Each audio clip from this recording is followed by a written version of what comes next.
Right, so we are back out on the bank yet again with the Sonubaits cameras, and this time I'm all sad because this is officially, it's coming. Winter is nearly here and everything is finally starting to go a bit sad, a bit brown, and it has definitely got that little nip in the air. And because of that, say everything is on the change. So the way we have to fish for fish has just become more negative. You just got to be a lot more careful than we could a month ago when they were still happy to eat lots of bait. And because of that, I thought it'd be a perfect example to come out and sort of cover the next little window that we've got in fishing for what I'm going to do today. So what I want to cover is sort of open water carp fishing. I mean, venues like this, like we got today, Arena Pool at Cudmore, where it's not like intimate snake lakes, little pools where you can catch dobbin and things like that where the fish shoal up. So on open water venues, say such as this, such as Makins, maybe Larford, lots of them bigger open water style carp lakes, you find that the fish don't pack in as much into areas and you have to fish them in a bit of a different way. I mean, dobbing doesn't become an option because you're fishing in just open water. So it becomes very much to me about setting sort of traps, making nice little traps around my peg and just making the most of it. So you can't, the issue at this time of the year from what we're on now, we're on the very start of October, probably till about Christmas, is that you pretty much can't make anything happen. I mean, it's very risky, especially for the first 2 or 3 hours of a match. It is very, very risky to get catty out, feed any volume of bait, so it's just not going to work. The fish just simply aren't eating it, and if anything, you're going to do more damage than you are good by introducing an amount of bait because they're going to have bailed 10 pegs away before they decide to feed later in the day. So what I want to talk about today is just setting of traps. I mean, when it comes to carp fishing, say it's very much carp, commons and minnows have a bigger stamp, sort of 3 to 10 pound, bigger patient sort of fish. The way I like targeting them, I mean, and it comes a really, really simple when it comes to bait choices. It's just a lovely way of doing things, but keeping things very quiet, controlled, and keeping an understanding of your peg. So that's what we're going to talk about today. So quickly, we'll whiz the bait out, and I'm going to show you exactly what I'm going to do and be thinking behind things just to make sure I can extract as many of these moody carp as possible. Right, so onto the possibly the most simple bait list in the world for what I'm after. And before I talk about it, or while I talk about it, the combination that I'm going to talk about, I'd say if you were to give me what bait do you want for the rest of October till March for your fishing, I reckon what I'm going to use today is going to be the one that I choose, just because it's probably the most versatile bait but gets job done as well. So what I'm on about, simple micro pellets and sweet corn. You can use it for everything in the winter, can't you? You could use it as a little pellet feeder with a piece of corn on the hook. You could use corn on a waggler. But when it comes to catching carp on the pole, I think aside from dobbing, fishing a tiny little trap on micro pellets and corn, it's what I'd always choose to do. I suppose it's what 99% of us choose to do, just because it keeps things really simple. I mean, it's a really, really easy bait to control how you feed, to feed really, really small, accurate piles, which we're going to go into in a minute. But as well, it has that visual aspect of a great big piece of corn, and it has just it's what they eat. It just makes it really nice and attractive, nice and visible. It covers all the possible bases and probably can be fished in the most ways out of all the baits I'm going to choose. So that is exactly what I've gone with today. It's all going to be about setting little traps with my little sexy piles of micro pellets, which are dead simple, just pro feed pellets, softened up as much as I possibly can. Yeah, I've whacked a little tiny bit of flavour in there just because I like it, if anything. You know what I mean? I'm still not this flavour catches fish. It just makes things smell nice, makes me confident. And because we've got that element of colour in the water still, it's just a little added thing. Maybe it grabs one's attention, it comes and has a look, it might get me a bite, who knows, it definitely doesn't do any harm. And straight out the tin, nice big tin of sweet corn. I'm fussy with my sweet corn. Yeah, you'll have seen many times Andrew and Richard taking the mick out of me because of how fussy I am with how my corn is. But it has to be right for what I'm doing. You know, I'm really fussy whether I want it a certain way fishing down the edges or a certain colour and a certain size for edge fishing, which is the same for me carp fishing in the winter. Yeah, I want nice big, not tiny pieces, I want these sort of sizes, yeah, which are a bit bigger, because the most important thing in the winter when it comes to fishing corn, say to maintain accuracy, is weight. So I don't want nice rubbishy folia party corn, I want really solid big fat kernels that mean that it anchors me rig. I mean, I'll show that a little bit more when I'm fishing, but I want it to stay in place. So this corn, absolutely perfect for it. It's exactly what I want, and I'm not going to spend 20 minutes rooting around finding the ideal bit. So that is it, simple as. I mean, I can rock up fishing, tub of micros, tub of corn, I am good to go for, I mean, I'd use that all winter. I mean, and the amount of bait as well, I've probably been rather lively on what we're going to need there. I reckon we'll need about that much. that'll probably be plenty for the day and 50 pieces of sweet corn and you're away. I mean, couldn't be more simple, couldn't be cheaper, but pretty much guarantees you're catching as many carp as possible once it gets cold. Right, so on to the good bit of hopefully catching a few carp, and as you see today, dead standard open water carpy place. I mean, Arena is pretty much only stocked with 4 to 10 pound carp, so it makes it perfect for what I talk about. And I say it's wintry. So the first thing I want to talk about, it's not attracting fish into me peg. Yeah, I have to have the assumption that they're naturally going to want to be away from the anglers. I mean, you see it so many venues you go to, the fish top dead on in between you and the next angler, just through the commotion you make at the start. I mean, before you've even put your rig in, often them fish have just backed off. Not a lot, but they're just sitting just out your peg. Really, really standard thing that happens, you know, in nearly every venue I've ever been to during the winter. So with that in mind, that's how I want to approach things. And as I said at the start, it's about setting traps and being patient. So you do have to be careful. You can't literally have traps all over your peg, because then you end up with lots of feed and it's very difficult to know where the fish are. But still, I want traps in strategic areas. That's a big one, isn't it? That's a proper big word. But strategic areas in my peg, so I'm always going to intercept the carp as they move back in. So what I mean by that, really simple, is that I'll probably, because I've got this theory again, that they're sitting in between me, that I'll have a peg left and a peg right. For today's filming, I'm going to keep everything that way just so we can see it better with the camera. But what I'll often choose is a line to the left, a line to the right at a certain distance, normally sort of 13 to 14 metres. So again, that comes into it that the fish, they're often not happy to come close. I mean, I'm very unlikely to catch them at 5 or 6 metres, especially early in the day. So I want to go away from myself. Although, that said, at 5 or 6 metres, I'd happily catch a few fish, but down my peg. So that's what I'm going to do today. I'm going to put a line in at 13 metres down this way towards the next peg, a line further out at 14.5, and that's going to be me 2 traps. Yeah, in a match, I may set up 4 traps. So I might have one here, one here, one there, and one there. Yeah, and what you can do is work out where the fish are coming from. But that said, it doesn't mean you set all your traps to begin with. Yeah, start with one, see what response you're getting, and then it tells you really quickly where the fish are coming in from, where the most fish are. You can do that by seeing what's getting caught around you, and then you can set traps in that direction and just say be nice and patient, but you're always controlling things. You're never putting a great big volume of bait in. You're not trying to make something happen. There's just a really, really basic, tiny trap on the bottom that just gets the attention of one fish. I mean, once that one fish has been in your peg, ate it, cleaned it out, there's nothing there. It's like a clean plate to fish on, so it never creates the fear factor, I'm going to call it, between fish that they definitely get during the winter. When there's a volume of bait on the bottom, they just treat it with fear. If anything, they just keep right away from it. They do not want to eat it because they don't need to. So I need to keep all that sort of thing in mind. So what I'm going to do is start off straight in, putting some bait in. And to keep things really, really easy, I'm going to feed one to start with. Yeah, just set me one trap, see what's in my peg. I mean, today we're pleasure fishing, so the fish are going to be moving around the lake a lot more. They're not going to be penned in by other anglers. So what I'm going to do is just feed one trap with a tiny, tiny bit of bait. So what I want is just a lump of micro pellets. Yeah, that deviates depending how cold it is. That could be as little as like 5 micros. Yeah, today, a little bit warmer, so I'm going to probably feed about 30 in there, little tiny, tiny ball. Nice and accurate. And just literally 2 or 3 or 4 pieces of sweet corn. Tiny little bit of bait. Yeah, I'm going to put 3 pieces in because I'm tight. And that is all they're going to get. Tiny, tiny, tiny little pile. But I can put that in, so I can feed it with my big pot if I want. I will start feeding it with my small pot on the end of my pole once I start fishing. But to begin with, I'm going to put that little pile in, get him ready, go straight over the top and see what's in my peg. Yeah, but I'm not making anything happen. I've got no bait falling through the water. I've got no, I'm not going to call it attraction, or the forms of attraction I'd use in the summer, say pinging pellets, whatever else. It's not got a place. I mean, there's definitely a point, normally sometime around October time, that carp completely switch and they associate noise with danger instead of being inquisitive, because they don't want to feed as much as they do in the summer months. So the last thing I want is to be pinging bait, especially at pole range, because all I'm going to do is completely vacate the area. I should have had that ready before we started, before I've even caught a fish. So little subtle traps, far sexier and far more the way to go. So all I'm going to do is make sure that everything's lined up lovely. I've already plumbed them up. I've got my far bank marker.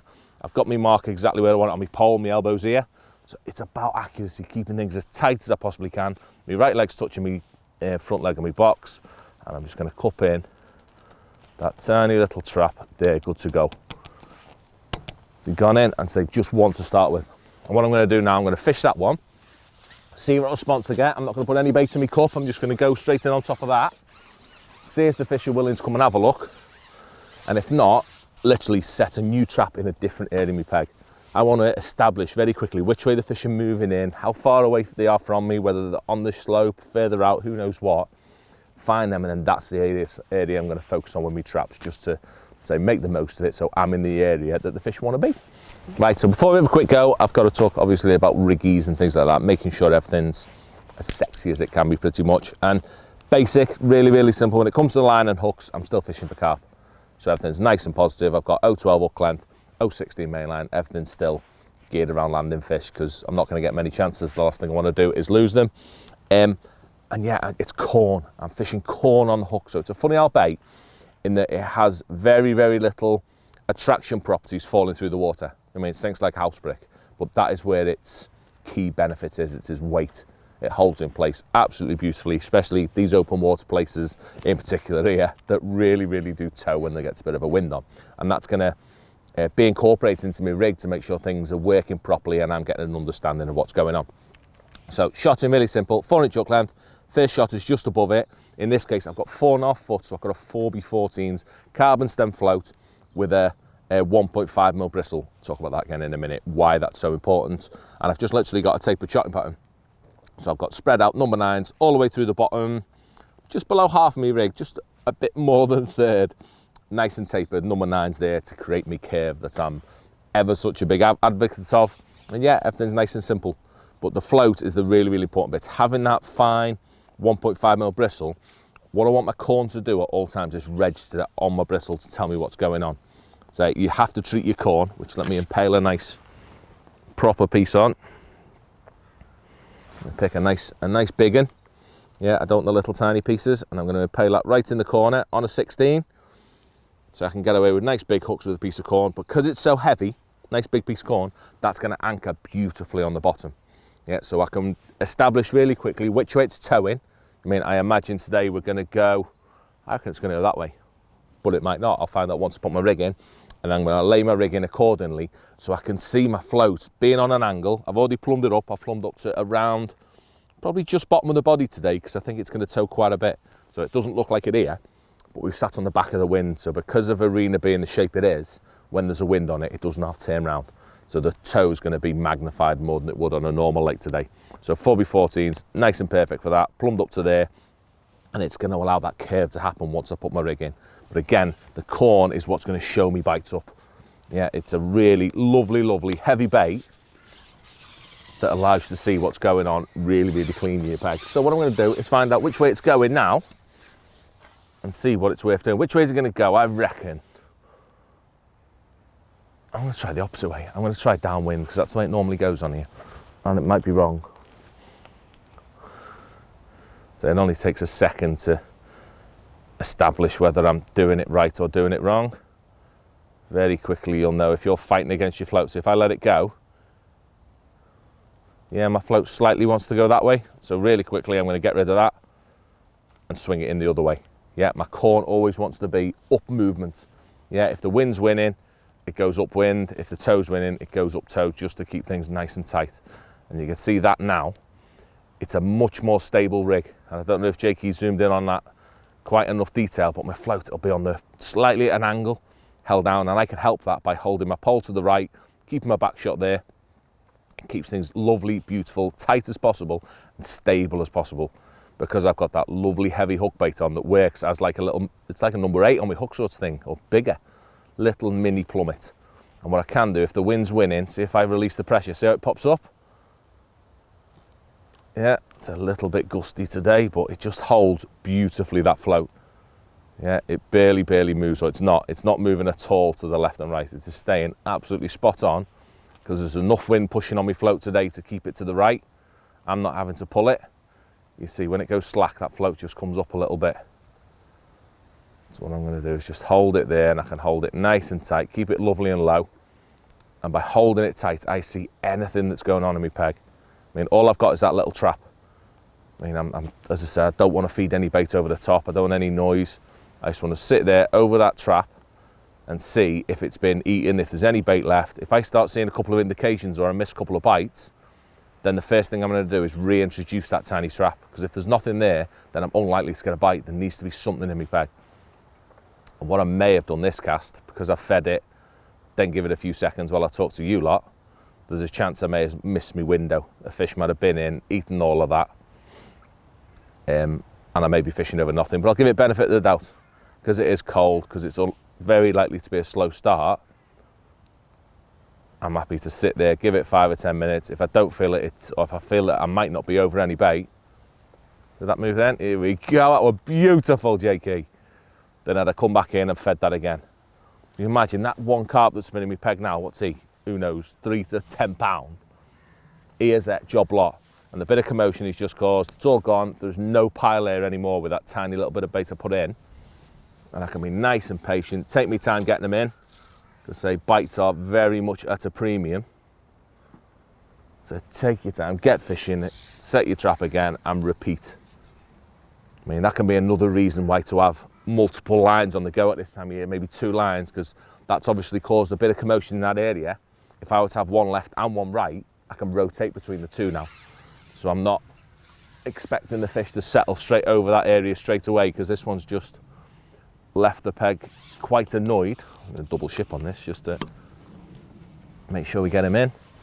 So by having a left and a right, I can go to the right hand side of my peg now, catch another one and just keep swapping. But I'm not building any areas of feed up in my peg. I'm not having to look after a peg, because it is that trap mentality. So as long as there's fish in the vicinity, then there's every reason I can get a quick response, because I'm feeding them tiny, tiny amounts of bait. And I'm not going to spoil a peg by any accumulation. So he's a lovely one in. See, everything's going nice now as well. Nothing races off, everything just plods lovely at this time of year. It all starts calming down. You can get away with, as I said, 0.12 on this, which is more than ample for these size fish in this particular lake. They're not going to go anywhere. I can be nice and patient, make sure I get them in.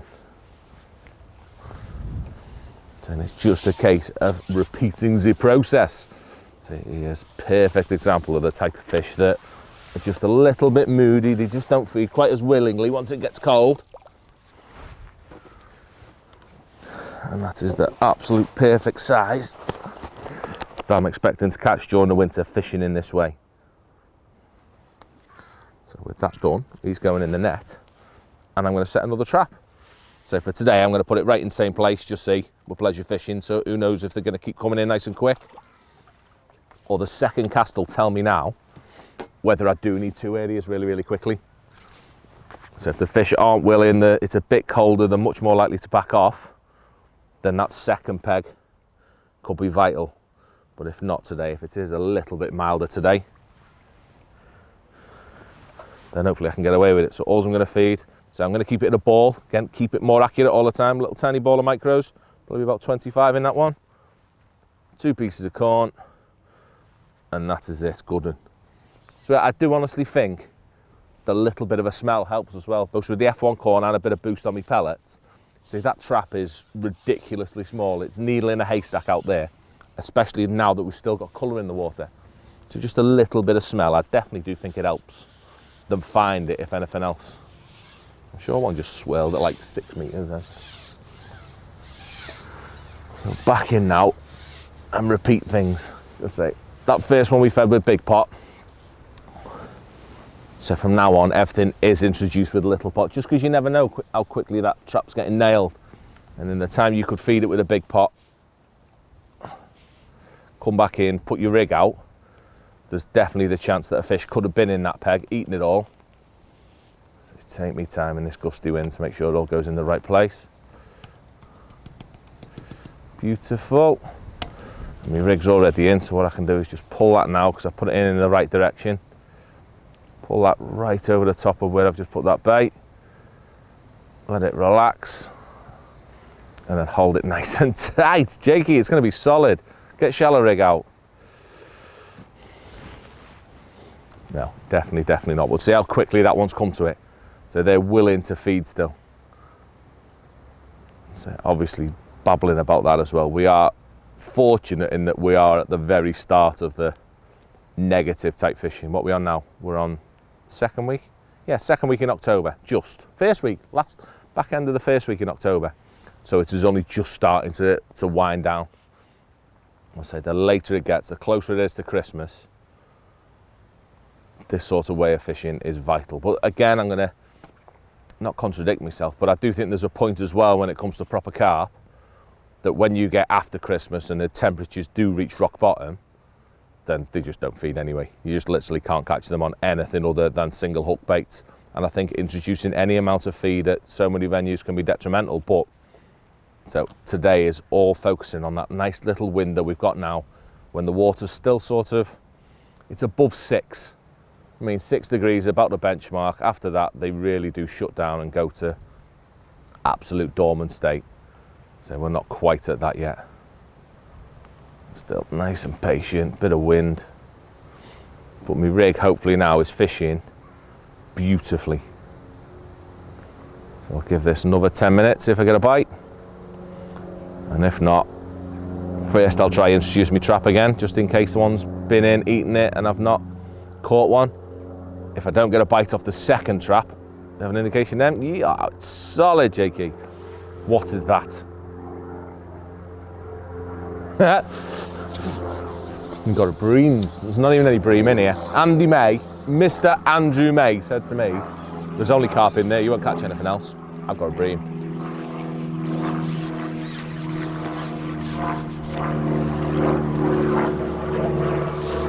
But don't mind catching them. So anything that fills the gaps, clear me trap up. So even a fish that big, I'm more than happy that he's been in my peg and eaten the vast majority of feed. He's big enough.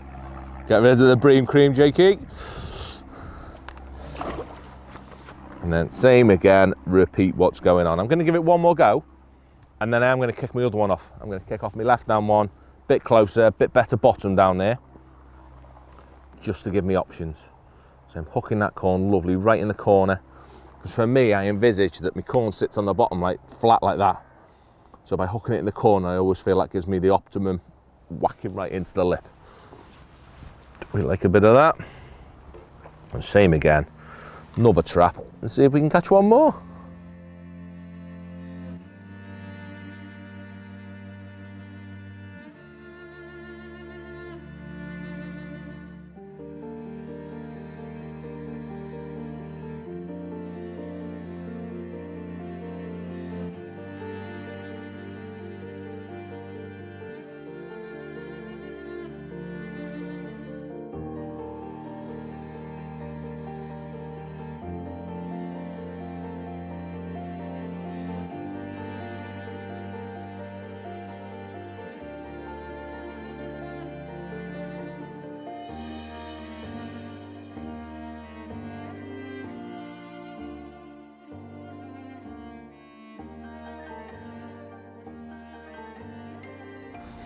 Right, so I'm what, half hour in, and that line's been all right. I've had 3 fish on that line, but I've just sat and waited probably 15 minutes for my last one.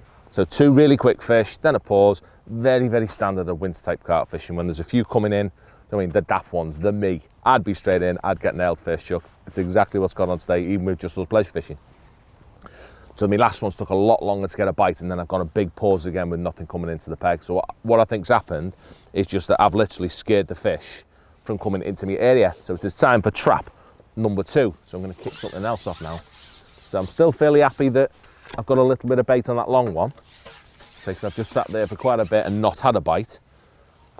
So I think there's still a bit of attraction in the area to keep fish milling about. I mean, very, very little feed, no build up of bait, but there is still a little bit of bait over there.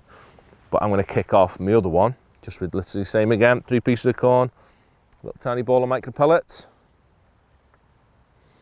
So absolutely nothing. So, and I am definitely a fan of always feeding them in a lump form, my micros, just to maintain more accuracy. So your trap is tiny. The last thing I want is my bait spreading all over the place. I need to keep that as accurate as I possibly can, say just to feed one fish at a time. That's all I'm trying to do. I'm going to leave that long line. So if I see any signs on it, maybe an odd little tiny bubble, great, I'll be able to go back there. But what I want is somewhere for rotation. I mean, today with it still being pretty good, a few fish feeding, it not being too cold just yet, I'm going to get away with hopefully just rotating 2.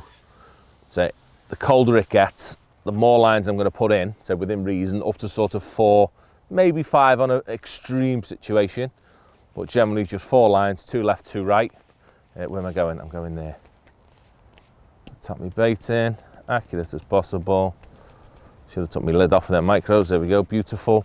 And I'm going to flick my rig that way, because that was right when I was putting it in on my long line. It's moving this way, the water.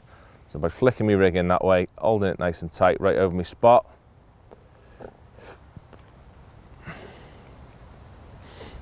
And now I can sit there lovely, so you can see that even better now. Then my float can go really lovely and low when I cling onto it. And if I release it slightly, it pops up, I can see a bit more bristle. So it just shows I'm perfectly tight. That curve's being created, but I'm tight to my hook bait at all times. So I use it in exactly the same way when I'm fishing down the edge all summer. That corn, my favourite bait, bar none, because I can monitor what's going on, I can keep a tight line, I can see when I'm getting them bites.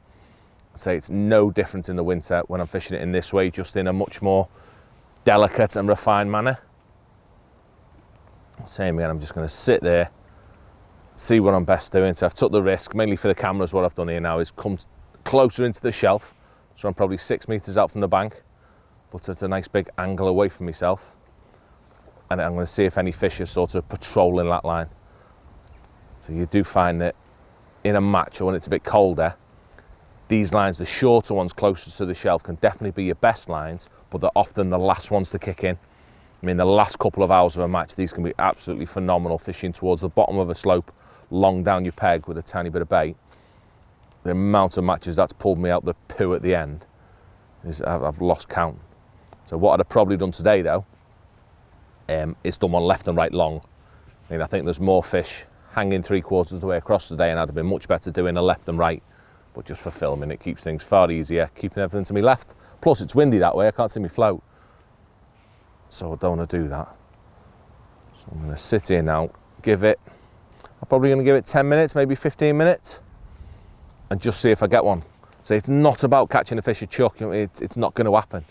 I mean, the fish I'm catching are all a big average size, 4, 6, 8 pound, or the 2 that I've had, 4 and 5 pound. If I can catch flipping 4 fish an hour, I am absolutely flying. So you can't be giddy trying to make things happen too quick. Just assure that your trap has been set, you're nice and accurate. So, I mean, have belief that there's fish in that area, and eventually you're going to catch one. So as I say, I'm going to give this 10 minutes, and then if nothing has happened, what I'll do is go back to my long line, and I'm hopefully going to try and bounce off the 2 now. And I'll give this 10 minutes. If I don't get one, doesn't matter. Maybe I'll be able to go out there and catch another one, maybe just one, and then I'll come straight off it and see if there is one settled here, give it a bit longer. So once I can get 2 lines going, so I'm catching 1 off each, hopefully that'll, is that a bit of an indication then? Is that lifted a bit then? Yeah, if I can start catching 1 off each, then it is absolutely beautiful then. You know what I mean? I'm not upsetting the fish, I'm not getting too many fish in the peg. It's just lovely controlled, ticking along. And you often find that that happens as well, your hours get better. I mean, each hour you'll get a couple of daft ones first hour, but then each hour you might get 3 in the second hour, you might get 5 the third hour. I think that move then, I was looking at the fella over there.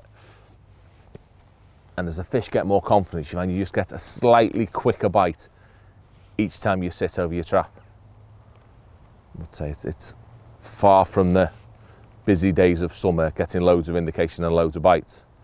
So this is about making the most of it and catching every single fish that comes into your peg. So almost what I did then was a bad thing as well. I mean, not paying attention and striking at something that probably wasn't a nice positive indication.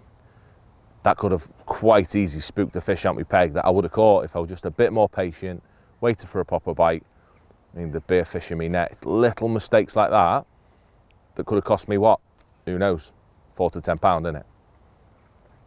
So it's not doing anything silly, making sure all your movements and your strikes and lifting your rig are very deliberate to make sure you don't upset them fish that are already as moody as they can possibly be. See a little indication then again?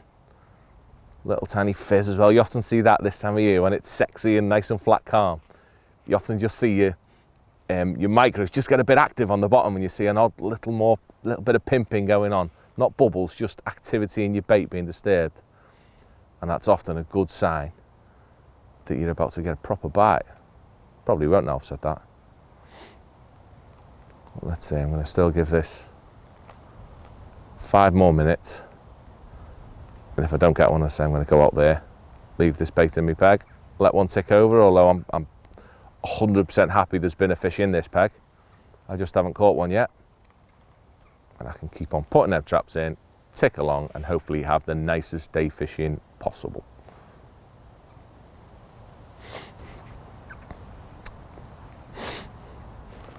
And that is perfect example. And there are actually 2 on my peg then. There's another one left, but that had been what? I think that had been 9 minutes by the time I actually got a bite, or just under. So that is sort of my window. I suppose the mentality you have to look at it in is very similar to like if you're throwing a method feeder, or I mean whatever type of patient ledge you're in. It's the same thing that you're trying to emulate on a pole. You're just setting your trap, sitting there.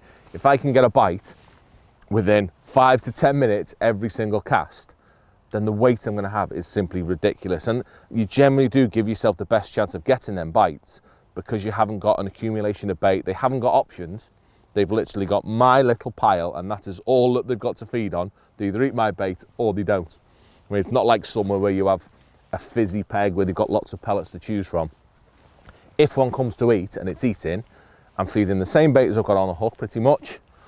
So there's no reason that I shouldn't get an indication or a bite off every single fish that visitors, as long as I do all I possibly can, both in terms of accuracy, keeping my rig as well as possible, having my rig the way I've got it, so I'm seeing the indications by putting it in the right way. I mean, what it leads to for me is the ultimate way of, what am I going to call it, almost sort of patient winter carp fishing. So it's a lovely, lovely, lovely day where you're not erratic, you're not bagging up and going fast. You're just the lovely steady angler plonking 3 to 7 carp in the net every hour, and at many, many venues that'll make you pretty much unbeatable. So I'm going to land this one, and then it's time to go and warm up a bit because I'm officially freezing. Proper lad him as well.